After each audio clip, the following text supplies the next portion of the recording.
We would like to invite one and only Veronica Taylor, original voice of Ash Ketchum. The iconic character who has inspired countless fans around the world to catch them all. There you go, Veronica Taylor! First time in the Philippine stage. Ma'am Veronica, you might want to say hi to everyone. Yes. Can you hear me? It's a little quiet, but we got you. Soft. Oh, thank you. That's fine. There you That's go. perfect. Thank you. You guys, thank you so much. Thank you for having me. From the moment we spoke about this perk to this moment now, it's been very exciting. All of this leading up to this amazing moment. And I just wanted to say from myself and Ash Ketchum, Manila, I choose you! We're gonna catch them all at Pokeverse! Wow! Goosebumps, right? Oh my God, she really does it. Really, thank you so much. You might want to have a seat, please. Yes, are you gonna sit down? Have a seat here. All right, I'll sit. I'll sit the opposite side. Go ahead now, go ahead. Yeah. Okay, so, Cap, you might want to start our first question.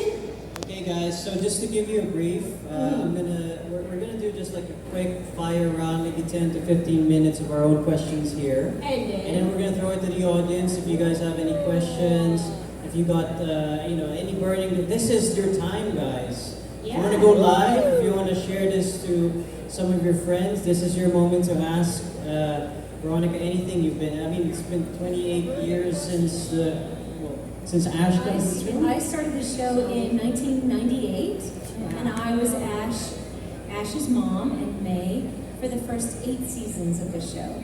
So it has been a long time. Ash is still 10, so in some ways, no time has passed. I mean, I still feel like a kid after all these years because it's like a dream come true for most of us. I mean, are you guys excited about Veronica being here for the very first time? Fans, this is your moment. of course. So please do have your questions hang on there. I think, Cap, this will be perfect. No, in a little while, I'm going to be joining the audience so they can throw in the questions to Miss Veronica. But right now, can we just have ask the question, what inspired you to pursue a career in voice acting? I started acting when I was 5. I was in a school play, and during that play, I decided I wanted to be an actor. So I did every school play I possibly could. I went to college, and I have a Bachelor of Arts in Acting. And then I went to grad school, and I have a Master of Arts in Acting. Fine arts, actually. And I toured the country, the United States, with children's theater, contemporary theater, and Shakespeare. I worked on a lot of different things, soap opera, film, and then I happened to get an audition for an anime that then led to other auditions, and my career kind of took a turn from stage to behind the mic, I guess. So I didn't set out to do mostly voice acting. It's just that things kind of turned that way. Which is a great one. And a blessing to all. It wasn't planned, right? So What's that? it wasn't planned. My plan was to be an actor, and I am an actor, but I do mostly voice-related work. Yes. Another question here that we have is, I guess when you landed the role of Ash, did you? I'm sure you told people before about how did you prepare for the role, and how did you turn it into your own, I guess, interpretation of the character? Because I believe it was based off of the Japanese actress Rika Matsumoto, right? Right. The thing is, for most anime, when you audition, they are very strict about what they want it to be. So often you're shown a clip, which in the case of Pokemon we were, a short clip, and they wanted to get the voice to as closely resemble the original Japanese actors as possible. And most of the other anime I auditioned for, they also have short clips, and they want it to be somewhere in that range. So luckily, I was the closest, I imagine, to Ash's voice.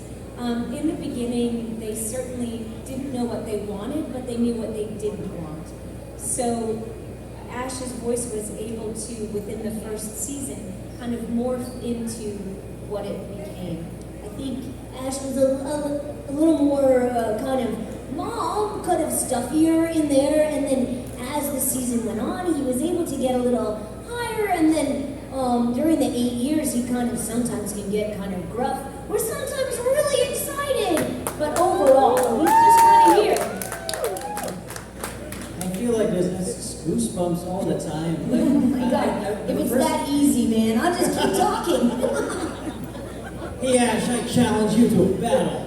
Not here. We're just gonna have a good time. See, she can go on and on and on without a question.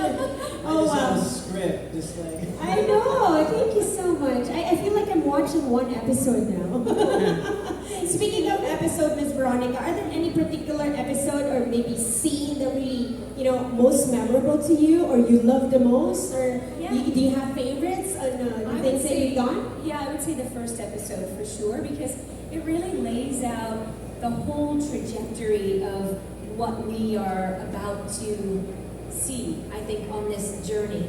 We see Ash, who's exactly like all of us, at least I know, like me, very excited, stays up too late, then oversleeps, has to run out of the house in his pajamas, very much wants to get one of the 3 starters, and of course doesn't. So we see him beginning with a huge disappointment, and within that first episode, we see how he turns it around and he realizes, well, this is the Pokemon I have. I have to be willing to give my all for this companion, and which he does, and they still struggle, like most of us, with our siblings or parents. We have to learn how to compromise, and even within that first episode, we see that, and I think that it's really remarkable. Plus, those pink dish gloves that he's wearing, pretty stylish. I can totally agree. Okay, so Kat, you can throw one more question, and I'll be just going down with the audience so I can have their questions. I have the 2-parter. So Okay. the first one is basically, has there been any other inspirations besides, I guess, Rika's voice when you're formulating over the years? Because we have noticed that it's evolved over the years, especially when Ash went from the Kanto region to Orange Islands, to Johto, etc. And there's a little bit of a rough voice, and then it goes higher and higher. I think it really is the way that Ash was allowed to kind of mature and come into his own. Also, I mean, technically between the first and second season, we changed studios. And so the sound for the whole show was a little bit altered from that shift. And then another time we shifted studios again. Yeah. So I think that part of it is technical, part of it is who Ash is and how he's allowed to express himself. I think how the scripts are written and the action of each episode really dictates who he is and how he reacts to things. You really had a very good script writer. Yes. And as most people know, I tell this to Veronica, I love it when Ash roasts Misty. It's so funny. I didn't realize how mean that was until recently. My daughter and I are doing a podcast, and we're going back and looking at each episode. And from that, I realized he is kind of mean, in a really funny way, but a lot more mean than I thought. Yeah. For a kids show, I think And yet they're pretty compared to some kids shows now. Yeah. They're very tame. Yeah, definitely. All right. So there you go. I got a couple of friends here. Oh, well, they don't have a choice. They're my friends now. I got Rita to throw in the first question. Go ahead, Rita. Hello, I'm Rita. I've been a fan since I was 3, but now I'm 24, so here I am. Well, the thing is, there's a long-standing rumor that 4 kids apparently wanted Ash and Misty to have a little thing going on, especially in online circles. And a little bit of evidence is seen when, remember when Misty had this album where she sung this song? think so. I know. Yeah, there is this song called Misty Song. Your voice is in the beginning, and it was like, oh, Misty, I'm gonna sleep now. And then when he wakes up, apparently she sung a whole love song to him. Like, Oh, wow. is there any truth to that? That 4 kids wanted them to be a little bit like a love team? Well, I have to say, confidentially, I've never heard that theory before. So I have no idea. And that was not anything that was floated by us, nor was it incorporated into kind of playing the scenes. I think many people want them to date or be together, but let's face it, Ash Ketchum is 10 years old, and I don't even think he often remembers his mother's birthday to give her a gift, so I don't know who would want to date him. He would be the worst boyfriend ever. It's true, but like, I guess the fans. Sure, everybody does. Like, so many fans, like they want to pick who's the best girl. Like, you know, is it Misty? Is it me? Is it Serena? Right. But I just wanted to ask so that the theory can be debunked. It was never part of how we all played the scenes, and it was never mentioned to us at all. So, Yes. okay, now we have that in the archive. That's right. But perhaps Misty had a crush. You would have to ask Rachel Lillis, who was playing this. Okay, I gotta catch them all. Right? Yes, you must. Thank you so much, Rita. Thank you. Very wonderful first question from the audience, right? Yeah. Okay, now we got Kalel. Kalel, go ahead. Hello? Hi. I would just like to ask, alright, so this is already a fairly decently sized fan event. And I noticed on your poster, I'm not very good with voice actors, but I noticed on your poster how you do have quite a few roles that you prominently display. And obviously everyone here knows your voice is Ash. So I just want to ask about your experience with fan reactions. Like the experiences that you've had, good and bad, and your personal feelings towards seeing people come out for your roles and the work that you've done. And I just, like to hear your thoughts about it. That's such a lovely question, and I Thank you so love your much. chikorita with you. Thank you, I got it today. Did you? I did. Chikorita is the best girl. Yeah. Done. I did. Bumped. I think, meeting people who are fans of Pokemon and who have become fans of Ash, because I do think that all of us kind of go on the journey in Pokemon through Ash and Pikachu together, and their how they collaborate on things.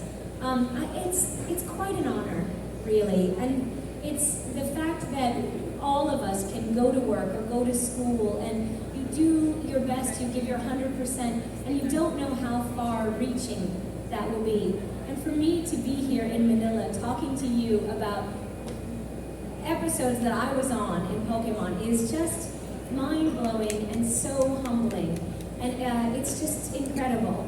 I have truly enjoyed every single interaction I have had with, I say in quotes, a fan, because we all are fans of Pokemon for sure. But to hear everyone's story and how it led them to finding their best friend, or getting out of bed in the morning because they didn't want to get up before watching Pokemon, or all of the things, how it led them to a writing career. Some people went into being a veterinarian because of it, to drawing, to just making friends. It's so incredible, and I find those conversations have changed my life, really. They are so deeply, deeply touching. And the fact that just because I played a role that you liked, that you entrust me with your stories it's beyond words for me to explain how special that is. And so that would be, I think, every fan moment is my favorite. Can we get a round of applause? I'm definitely one of those kids. I learned what a schedule was so that I could watch Pokemon at 7 o'clock. You see, lessons that you live because of the teaching. You have to do that. That's one thing that kids these days don't have, because you can watch it on Netflix, or you're streaming, or you can watch a million episodes in a row, when before we watched one episode and had at least a full day to digest it and really think about it and go in the backyard and play it. So I think that's really valuable. Thank you so much. Thank you. so much. All right, thanks, Kalel.